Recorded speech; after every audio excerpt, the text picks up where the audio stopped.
Hello, everyone. Welcome to the program. This is Sunday Politics live on Channels Television. I'm Sean Kimalo in Abuja. I'm not sure there is anyone in today's Nigeria who does not agree that our Nigeria needs urgent fixing. The conversation around fixing Nigeria has been on for years, and the debate on how best to handle the issues confronting the nation has been on, and there are those who have argued differently on how we should go about it. The Nigerian Constitution has been at the center of all of the conversation, and there are those who have argued that the present Constitution we run is our major problem, bequeathed to the nation by the military in an hurriedly delivered military to civilian rule transition program. There have been a series of efforts at fixing the Constitution, and in this Fourth Republic, there have been a series of national conversation and some conferences. But here we are today. The Constitution is with us, almost 25 years down the line, when that Constitution was bequeathed to us. Now, perhaps I should give some perspectives and, give you a background, on 1999 and how we got here. Yeah, military constitution. That's what we got from the military through a decree brought into place a constitution, 1999, through the military decree 24 of 1999. And so the major objectives were set as to how and what the constitution will stand for. But of course, the constitution has its background and it has what brought it, In the end,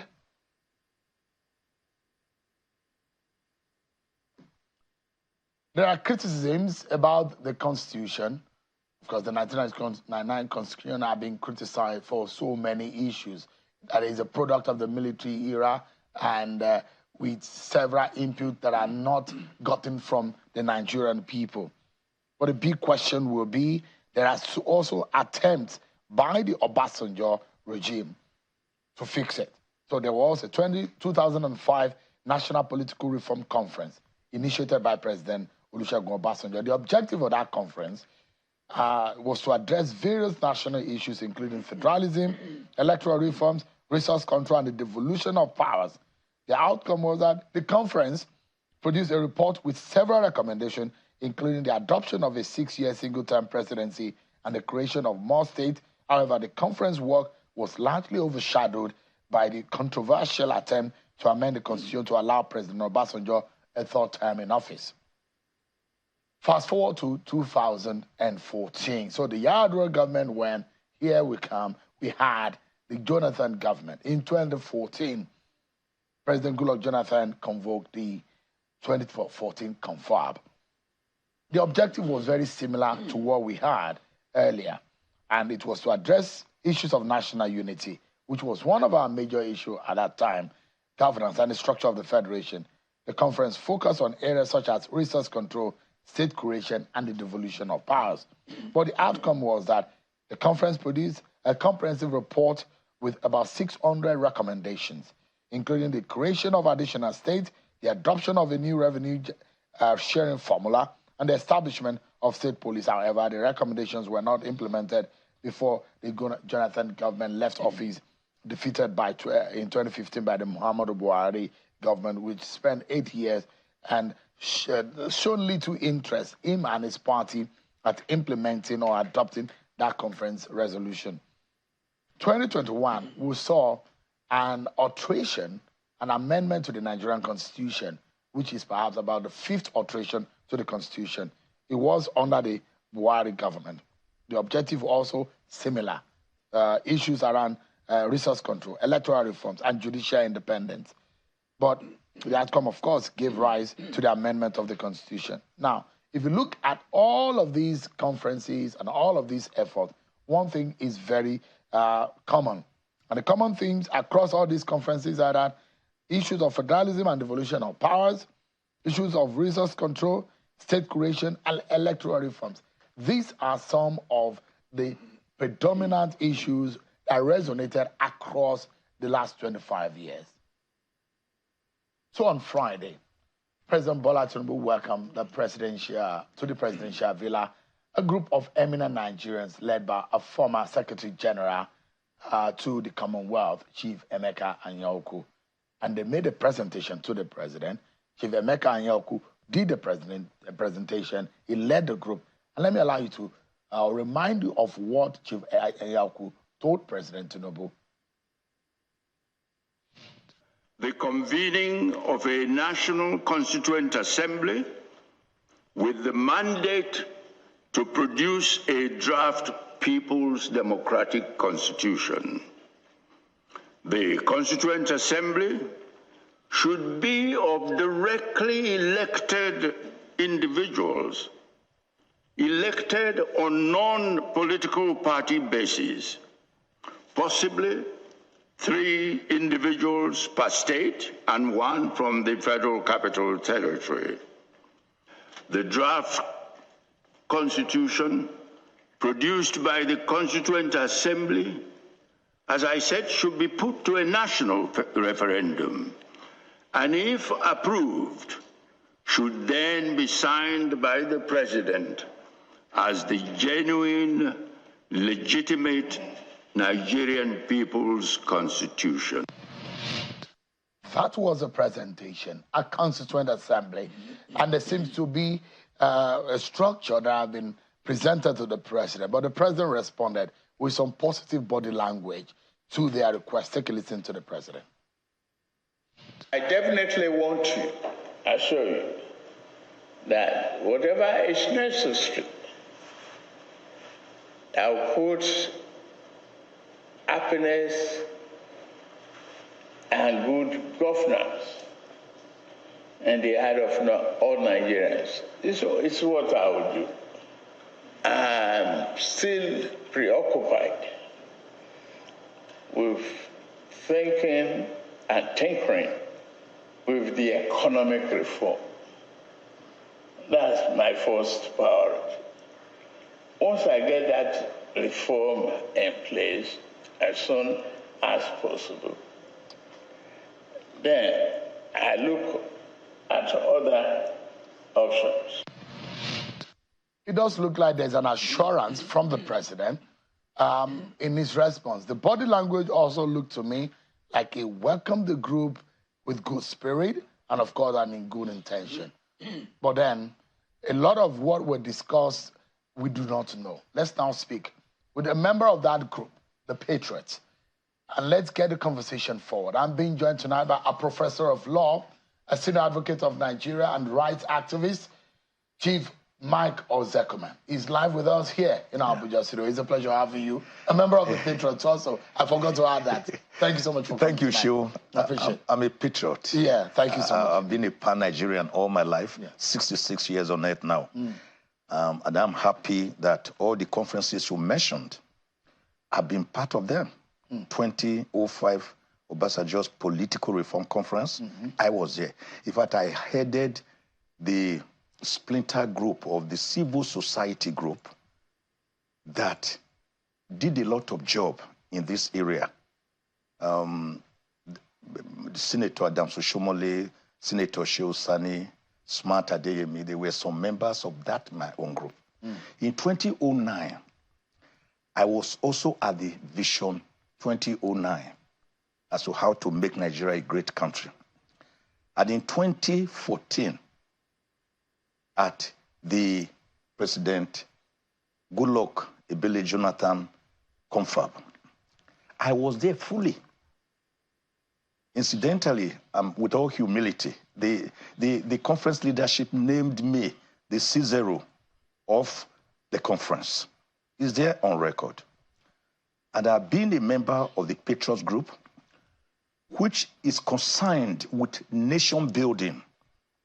I want to have a great country, resourceful country, prosperous country, under a constitutional democracy, a people-driven constitution, a country where mutual respect, where genuine peace, social justice, not peace of the graveyard or cemetery, like late Chief M.K. Abiola we call it, will prevail.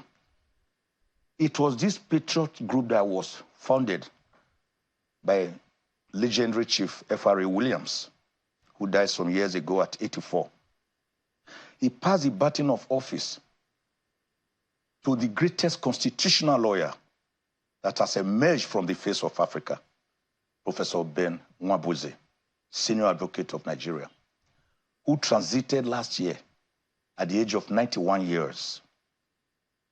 Then the baton passed on to our present eminent international icon, personality of no mean feat, Chief Emeka Anyauku, a nonagenarian, 91 years old, who is still bellyaching over the problems of Nigeria.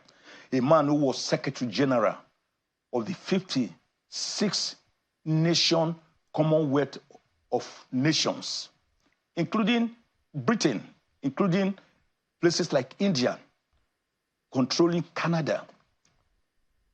All those countries making about 2.4 billion people in the world. Now, he led us to the president over worries about how the nation is going by making certain demands of the president. And I've had people talk again and again, saying, why are we talking about a new constitution?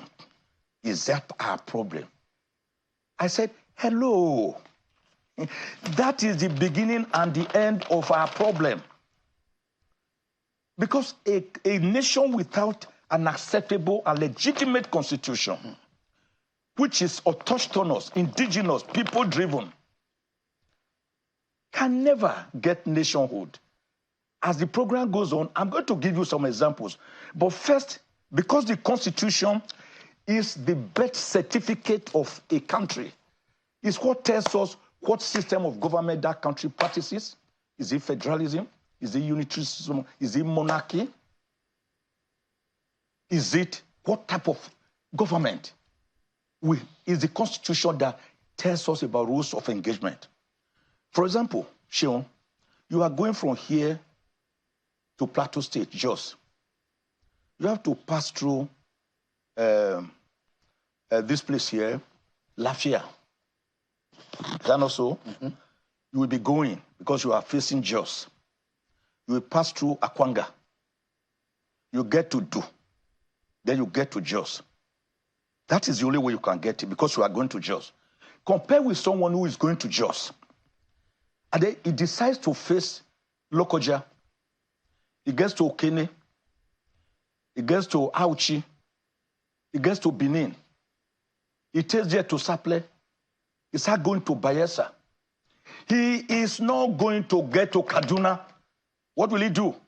He must reset by refocusing and coming back. From your explanation, it does look like Nigeria has been heading for the last almost 20 years to a journey of nowhere. Oh, it's a journey to no destination. Let me give you another. Just a moment. Let me give you another example. Just a moment, Prof. I want us to be empirical and very analytical in our conversation tonight.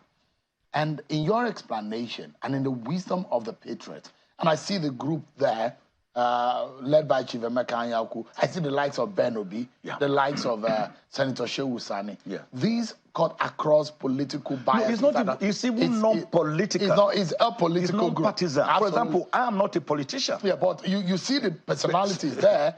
They are Nigerians, eminent Nigerians. So for them to say, and in their major submission to the president, to say that we need Nigerians represented by every ethnic group in a room fixing Nigeria's problems. Yes. What are Nigeria's problems? And I, for example, I like to poke your mind. Your intellectual mind, of course, this time around. Maybe not the legal part of your mind. Can you identify 3 of the most pressing problem of Nigeria that we can contextualize into our conversation? What would you say, Prof, if you have the solution on your left hand to fix the problem? What would you identify as 3 major Nigeria problems? The first one I will identify is lack of nationhood. Nigeria is a country still yearning for nationhood. What does that mean? What it means is that we are not united. we are still what Chief Obafemi Awolowo once called a piece of geographical expression. Ahmadu Bello once said it was a piece of historical mistake because we were cobbled together on 1st January 2014 by Lord Lugard, the Southern and Northern Confederates, and the Lagos colony, after Nigeria had been given her name by a young British author who wrote in the London Financial Times of 8th January 1897, calling it Nigeria, that Niger area. Mm-hmm. That is first major problem. In other words, we were cobbled together through the direct and indirect rule system that we were operating, with all of us already enjoying our independence. The Benin Empire, the Oyo Empire, the Kanem Bonu Empire, the ancient Ife. We were already independent, having our own systems of government, and we were happy. Jaja for Pobu, Nana of Ichekiri, Oba of Veramino Baise of Benin, who beat the British back with bare knuckles, for which he was deported to Calabar, where he lived and died 27 years later. So such people that were already used to their independence and ways of life, to put them together and say they cannot now discuss their future. Is it the reason for the agitation we see in Nigeria? This idea of lack of nationhood. In fact, it is the beginning and the end of it. I can assure you that you were talking about 3 problems. I identified that one major problem. If you don't have nationhood and nobody believes in Nigeria as a country, if I ask you, Shehu, where are you from? You won't say I'm in Nigeria. You first quickly mention your village and then your state. Then you are filling a form. After asking you for your name, the next question is place of origin. You put it, town, they say local government. You put it, they say state. You put it, then they say religion. You are already being typified. You are already being profiled to know whether what we want here can come to you or not come to you. But how do we resolve this? Because either we like it, you are an Ozekhome. Yeah. You have your origin. Yes. You are of the Edo origin. Yes. And if you want to drill down, you can tell who your forefathers are. Yeah. I am an Okimbaloye, and I can also tell who my forefathers are. Yeah. But can we take away the fact that we are different tongues? Our tongues differ. No. And our presidents who have constituted conferences, at least 2 of the presidents have said, you can have every conversation, but the unity of Nigeria is non-negotiable. The former President Goodluck Jonathan said as much. In those kind of conversations, the fear of disintegration and some people wanting to exit the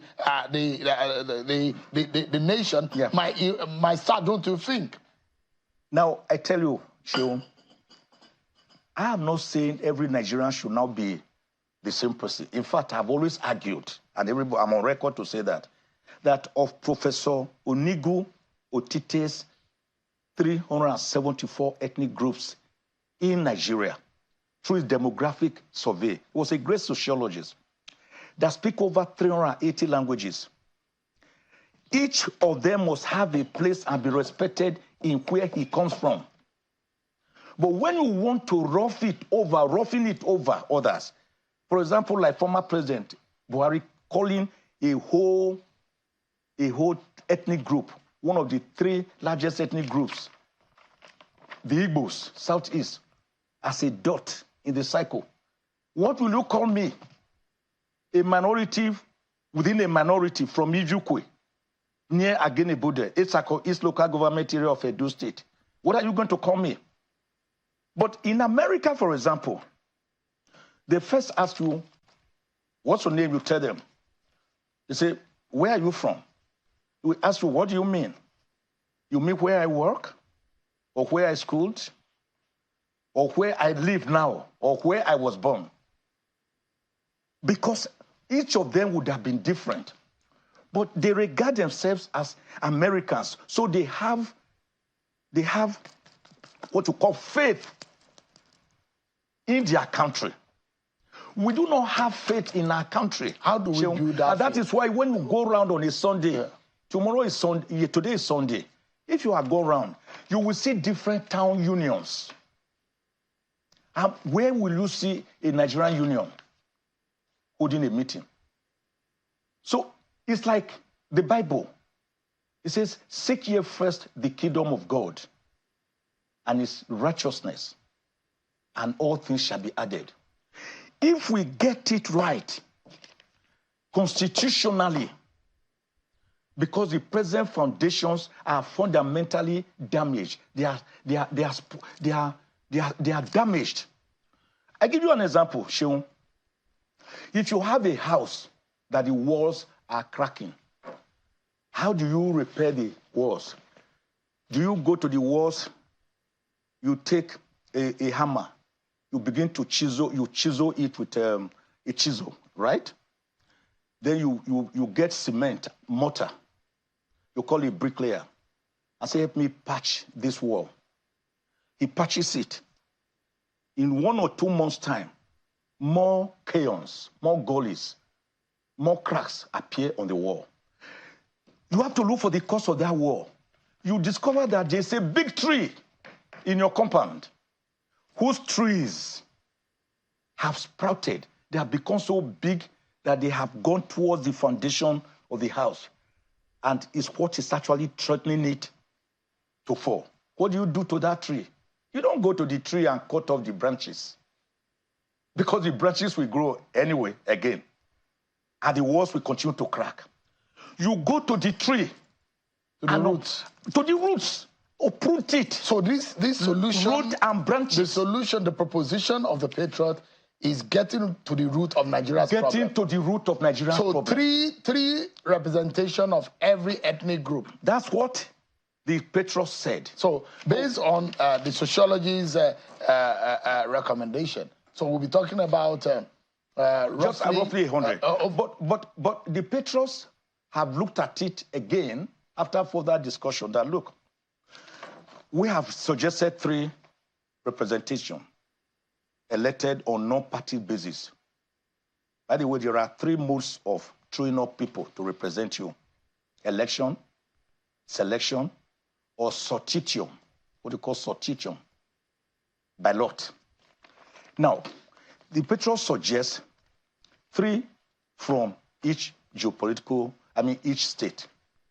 But we have looked at it again that the ethnic nationalities in Nigeria must be represented to own a people's constitution, so that no person can say he was marginalized. And that is why the Patriots told the president that he needs to look seriously at the 2014 confab. The reason is that there were 492 members representing every aspect of the Nigerian society: elder statesmen and women, the youth, students, the market people, the market women and men, manufacturers, the physically disabled, the manufacturers, the private lawyers, sector, the police, the military, professional groups, the traditional institution, the civil society. We were all there, lecturers, judges. They threw them up from different organizations, had different ways of throwing up their own representatives. Like the students, they had to go for their own election. The NGOs, they threw up their own. So everybody that came to Abuja here for those 6 months was a representative of certain people, right? But the federal government then looked at it from a critical angle. For example, I was thrown up to represent my people in Edo State. But somehow, by Professor Pella's abracadabra magic, my name vanished from the scene. And when the matter got to the then president, whom, by the way, I had never met as a president when he was in office, as president or vice president or acting president, I never met him. People do not know. Google me and see my acerbic criticism of his government, as I did Buhari, as I am doing now. He said, why is his name not there? Put his name as a federal government delegate addendum.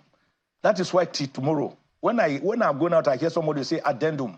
I know that the person must have been at the 2014 confab, right? So the government nominated some few people. That was all. But and we made over 600 recommendations, which if the Buhari government had looked at, or the present government looks at, as we told Mr. President, we are not saying that all Nigerians' problems will evaporate in one day. But you would have tackled them headlong.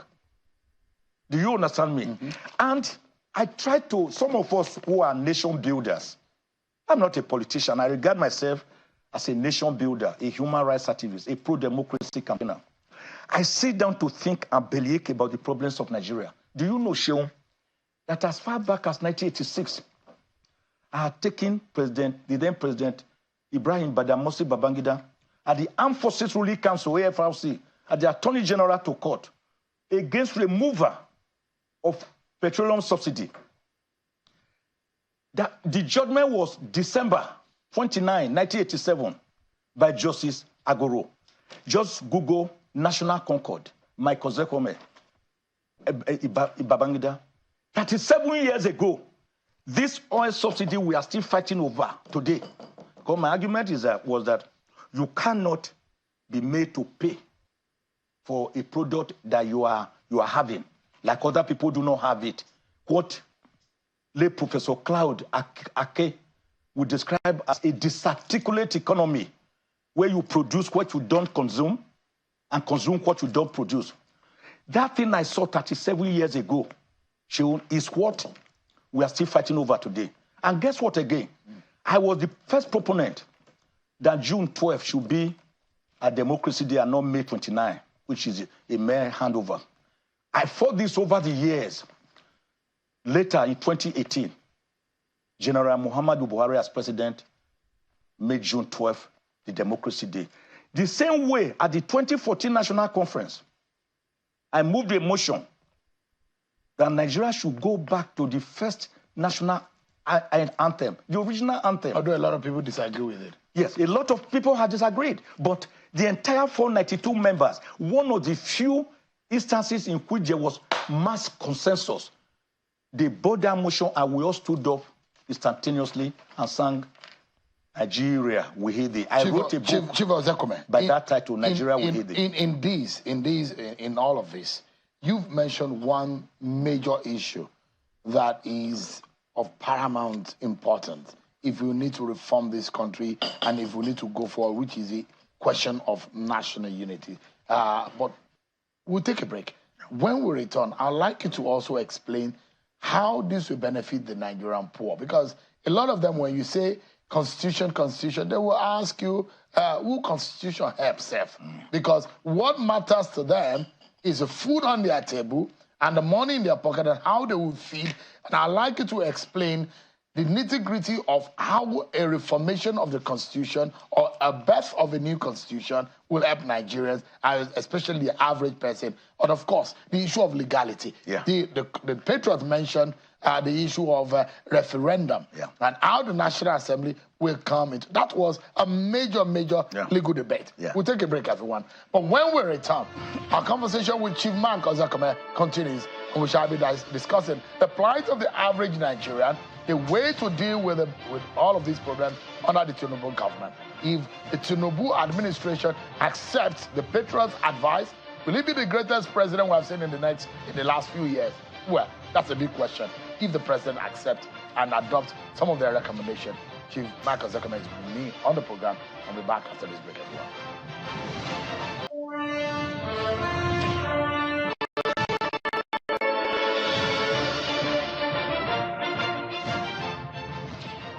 Thank you so much, everyone, for staying with us. In the past week, the streets of Nigeria were engulfed by agitation by some Nigerians who took to the streets over hunger and state of the economy.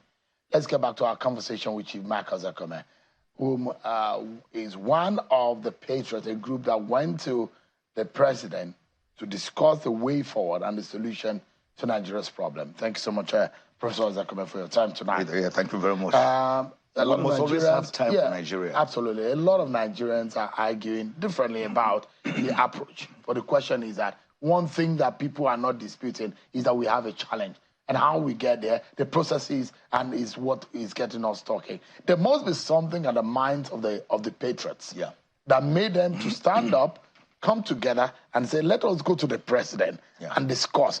What was that major fear that the Patriots had?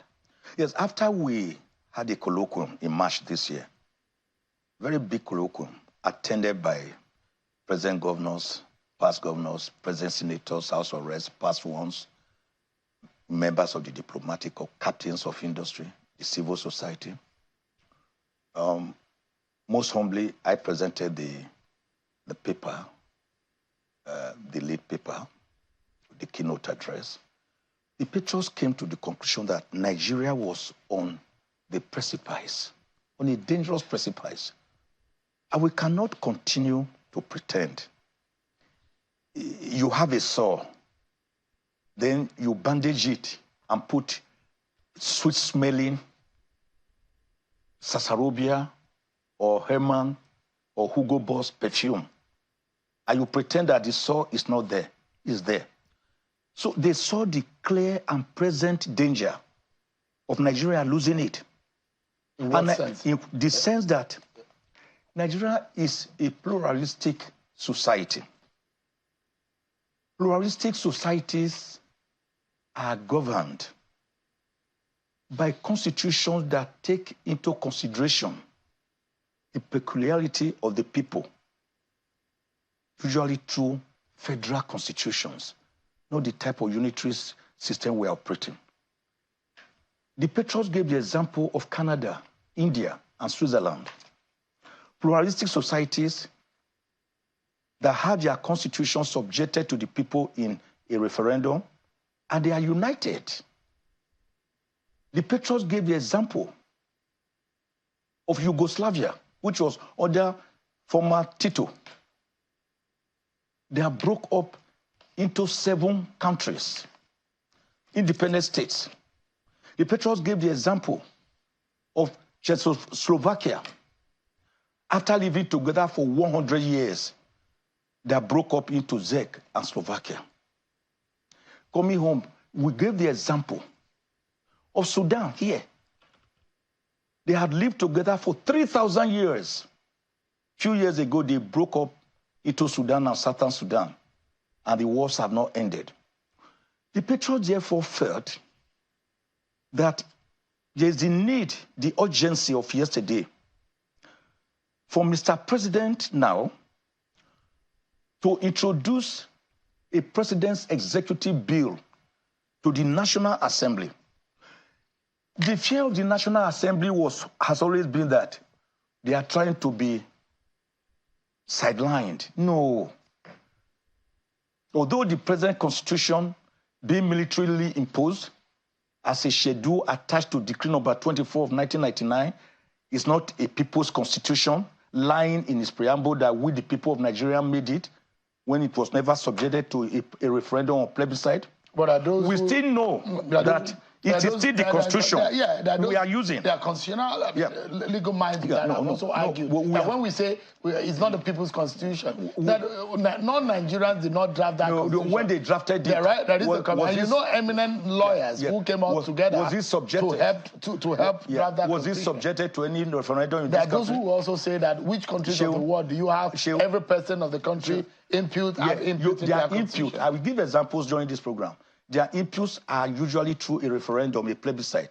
It was done by the Old Midwest region on the 10th of August, 1963, for them to break away from Western region to become the 4th region in Nigeria. Now, coming to that issue, you must have the National Assembly participating because they are in place. Their job is that they can only amend a constitution under Section 9. A National Assembly cannot make a new constitution. It is the constitution that makes a National Assembly because the tail cannot wag the dog. But the National Assembly under Section 4 and various sections of the Constitution have the powers to make laws for the peace, order, and good government of Nigeria. And one of the laws that the Patriots advised Mr. President to do an executive bill is to say, make a law convoking a constituent assembly. You can also call it Constitutional Assembly, Constitutional Congress, or Constituent Congress. It has many names. Make a law convening it.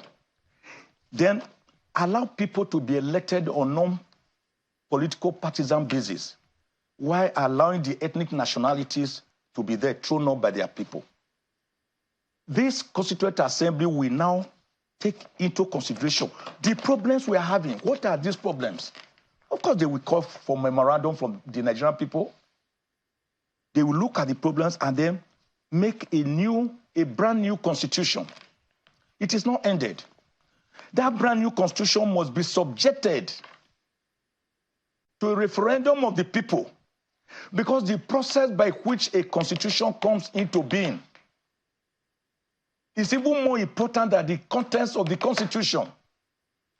When the people vote on the items, yea or nay, and they agree finally, then you have what you call a people's constitution, or an autochthonous indigenous constitution of the people. Because the people knew that they participated. So let me ask you. They own it. Yeah. So they believe in it. They believe that this is now how we should take Nigeria forward. Must we constitute a constituent assembly before we can fix and get a new constitution? Yeah, because the people are saying that the 492 members, which would have been a damn good one, it was not a constituent assembly. The same naysayers. We have to have a constituent assembly, and only the National Assembly can pass a law. So what happens? Are you looking at the draft constitution will now be signed by Mr. President? Are you looking at a possible lacuna? For example, if there is a referendum, a plebiscite, to the effect that the people of Nigeria are saying we do not want a bicameral legislature. And that's how it's going to be. You think that that's the way out? Because the meaning of democracy, Sheung, are defined famously on the 19th of November, 1863, by Abraham Lincoln, during his Gettysburg Declaration. It's government of the people, for the people, and by the people. That's why we call it democracy. Demos, people, cratic, power.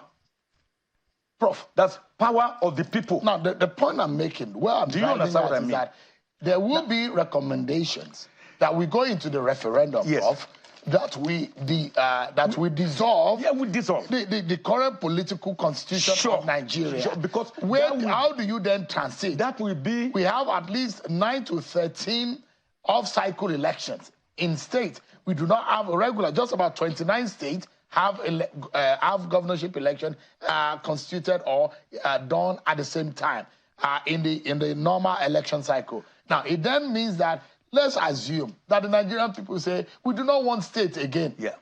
And we want regions. Yes. What then happens? How do you transit into that? These are matters of details that will be in the law to be promulgated by the National Assembly. There are so many details. Do you think that the President Bola Tinubu has the political will to make that happen? He should have the political will, because these problems will not go away. But how do you solve poverty constitution with solving poverty? How is it an antidote to poverty? Oh, it is. Is it an antidote to the killings in the Northwest? Let me tell you, the killings you are seeing, the poverty, the corruption, they are all symptoms of a larger problem, which is the basis of what we are talking about. It's a larger problem. When you solve it, other things will fall in place. If the people decide, for example, that we do not need a wasteful National Assembly of 109 senators, 360 members of the House of Representatives, each of whom has special advisors, the special advisors having special assistants, the special assistants having personal assistants, the personal assistants having personal aides.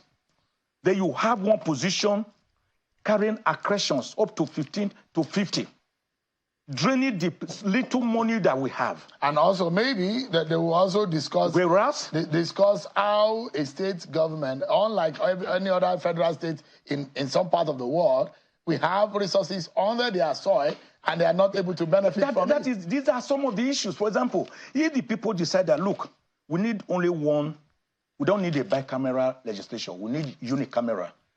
And maybe on a part-time 360 basis. members are enough. Or if all of them must stay, then we call it part-time basis. They are actually operating on part-time basis. Under the Constitution, if you attend for 6 months in a year, you have passed.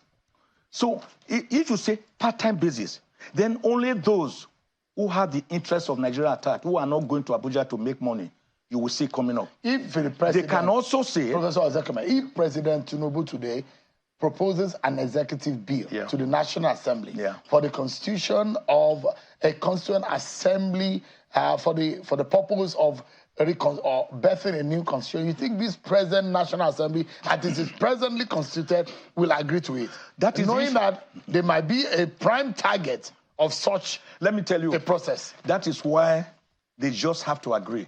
Because the problem will not go away. Like Naaman the leper in the Bible.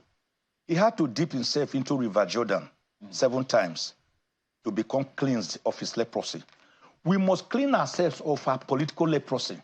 And it requires the will of Mr. President and the National Assembly and a lot of patriotism, trailer loads of patriotism. Because the problem will not go. By the way, why are we still discussing this problem? Why has it not gone away? We thought after Jonathan, I discussed this for almost a year. Yes. So in 2014, I've discussed it as a journalist in 2005, covered. It will continue to come up. We've had, in fact, there was Pronaco, you remember? Pronaco was there. In Lagos, although it was not government constituted. We all wrote, we all participated. We all participated. Yeah, but the question is that the way forward is fundamental. And it's fundamental. The political elite, as presently constituted, whether or not they will agree to this. Well, the political elite has to agree. Let me tell you, if you are driving a car and the car has a knocked engine, is it not the engine you should look at? You begin to panel beat the car, spraying it with beautiful paint, buy new tires. Will that move the car? I am saying that the engine of the Nigerian state for now is knocked. And it is giving rise to all this mutual suspicion, religious intolerance. Why we did not be demonstrating more against Tinubu when they did not demonstrate against Buhari for the 8 years he was here? Why did the Igbo decide to quietly eschew this last protest? Because they said they would be targeted. Why are some ethnic groups more involved than others? It is at the heart of the problems we are talking about. And the president needs to look at this place broken away from eastern Pakistan, Bangladesh. Right? Yeah. Prime Minister Sheikh Hussaini ruled there for 50 years. She was a pro-democracy icon. The people loved her. But what started as a mere students' protest on the street over preferential treatment in the civil service being given to relations of veterans gradually snowballed and got bought over by the whole people. And they went on the streets. They have been going on, right? The woman was forced to abdicate office this very month, and a former Nobel laureate of 2006 is the leader in acting capacity. Is now the leader in active capacity. Listen, under Prime Minister Hussaini, Bangladesh developed. There's no question about that. They built good roads, rail lines, factories, gave some jobs, but the Timmy graduates could not get jobs. And there was corruption, massive corruption. And the Prime Minister complained on one occasion that a personal aide stole $34 million, which angered the people. So what started as a small protest gradually snowballed until she was made to abdicate Dhaka, the capital city. We cannot afford to get to We cannot afford. That is the fear of the Patriots. That is the fear of a person like me. Look at Kenya. Are we gradually moving towards it? Is that I what said Nigeria is on the precipice. You are still asking me. Hold on. Yeah. Can I give just one more example? Just give me a moment. Just give me one more example. Because we need to go on another break. But I would like to conclude and give Nigeria the way forward. and how we can permanently solve this problem, not on a temporary basis. Yes. Because we do not need Panadol to solving cancer. That's it. Now you are talking. We need to fix it and fix it Now you are talking. We'll take another break, Chief Ozekhome. And when we come back, our closing moment with Professor Mike Ozekhome. Thank you so much, everyone, for staying with us. Now our closing moment with Professor Mike Ozekhome. If the Patriots are speaking up, and those who believe that Nigeria is at a tipping point, the big question is that I'm very certain that a lot of Nigerians do not care what the process or the procedure of fixing their problems permanently, if it will affect their children and great-grandchildren. But the question is that how are we going to fix it? Let's hear from Professor Mike Ozekhome in his closing argument. Yeah. Closing argument. A permanent fix. Permanent fix. We must come together through this Constituent Assembly, make constitution owned by the people, subjected to their referendum so that they buy in. So it will keep poverty? It will keep corruption? It will. Because the people would have agreed. Your sector, legal sector, it did say that a lot of bribery comes through the judiciary. The corruption in the judiciary is like a cancer killing the nation. The irreducible minimum of demands would have been agreed upon by the people. Let me tell you why President Tinubu must listen seriously to people like From his body language, does it look like he was receptive? Yes, was it positive? He was receptive, positive, okay. But he felt that economic reforms are his priority. Well, Mr. President, sir, that's where you are missing it. Because the economic reforms themselves cannot take place under a superstructure that is fundamentally flawed. Let me tell you, S.L. Akintola was premier, the last premier of Western Region. A.M.A. Akinloye, who later became chairman, I think, of the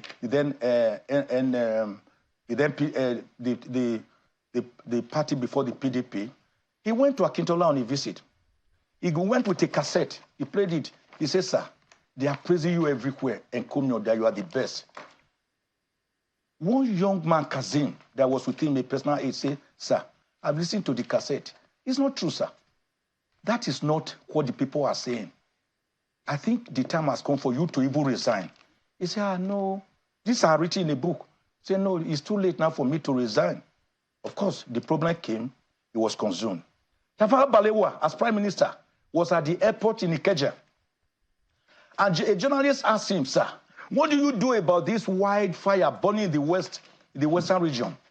He said, I'm at Ikeja here at the airport. Ikeja is a part of western region. I can't see any fire burning. Do you understand what I'm saying? Countries that subjected their constitutions after the people agreed. South Africa. You understand me? Kenya. You understand me? Slovenia. Denmark. Norway. France. Germany. Are they better for it? UK. They are better for it. So Nigeria needs to take action now. Iran. Indonesia. Malaysia. We need to take that action. We must face the bull. We must hold it by so that the bull must be driven away from the China shop in such a way that little or no harm is done to the China wares or to the shop, and the bull stays alive. Right. We must save Nigeria from herself with the urgency of yesterday. Mr. President, sir, I advise you when you were sworn in May last year, is there Google? I say, if the only thing you can first do for Nigeria is to fix Nigeria up through this people's constitution that we all believe in as to how we want to live together going forward. I said, you will see other problems falling in, being solved by themselves. Naturally.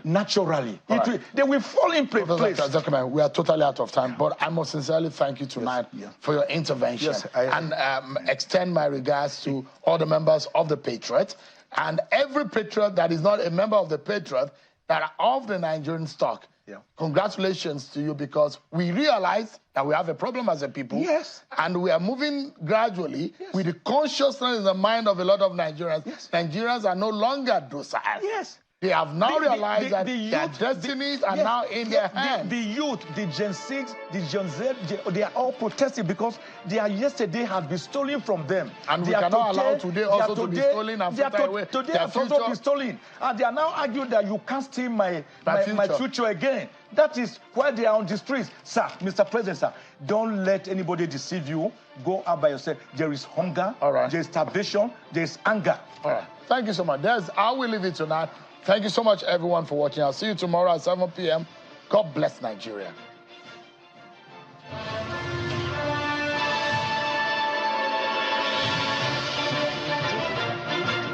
Join the excitement with Betano, the premier sports betting platform in Nigeria and proud official partner of Aston Villa. Enjoy our award-winning experience with fantastic betting options, cash out, and engaging missions. Discover even more exclusive features. Join now and receive a welcome bonus of up to 200,000 Naira. Betano, the game starts now. This season of Big Brother Naija is a must follow. Follow every twist and turn with eyes wide open. Because even when the journey begins with chemistry, chaos follows. Strap in for 2 journeys in one house. Big Brother Naija Season 9, showing 24/7 on DSTV Channel 198 and GoTV Channel 49. Gold sponsor, Guinness. Black shines brightest.